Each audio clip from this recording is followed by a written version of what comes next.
പുതുതലമുറ വായന വളർത്തി സോഷ്യൽ മീഡിയ ഉപയോഗം കുറച്ച് നല്ല ലക്ഷ്യങ്ങൾ വെക്കണമെന്ന് ജില്ലാ കളക്ടർ ജി പ്രിയങ്ക അഭിപ്രായപ്പെട്ടു.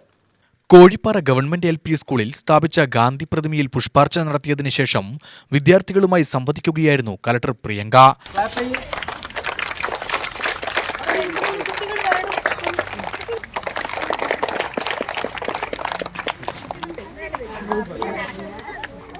ഒന്നാമത്തെ കാര്യം വളരെ ഇമ്പോർട്ടന്റ് ആയിട്ടുള്ളതാണ്.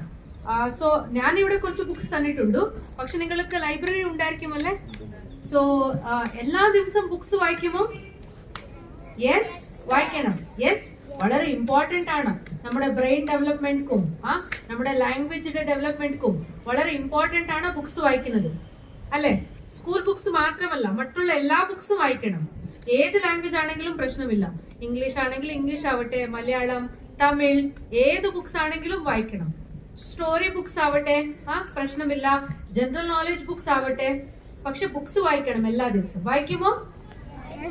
യെസ്. പുതിയ അധ്യയന വർഷത്തിലെ മാസ്റ്റർ പ്ലാൻ കളക്ടർ പ്രകാശനം ചെയ്തു. LSS സ്കോളർഷിപ്പ് നേടിയ വിദ്യാർത്ഥികളെ ചടങ്ങിൽ അനുമോദിച്ചു. പരിസ്ഥിതി ദിനാചരണത്തിന്റെ ഭാഗമായി ജില്ലാ കളക്ടർ പ്രിയങ്ക വൃക്ഷത്തൈ നട്ടു. വടകരപ്പതി ഗ്രാമപഞ്ചായത്ത് പ്രസിഡന്റ് C. ജോസി ബ്രിട്ടോ അധ്യക്ഷത വഹിച്ചു. Chittur AEO S. രാഖി മുഖ്യാതിഥിയായി പങ്കെടുത്തു. പ്രധാനാധ്യാപകൻ C. ദിനകരൻ ആമുഖ പ്രഭാഷണം നടത്തി.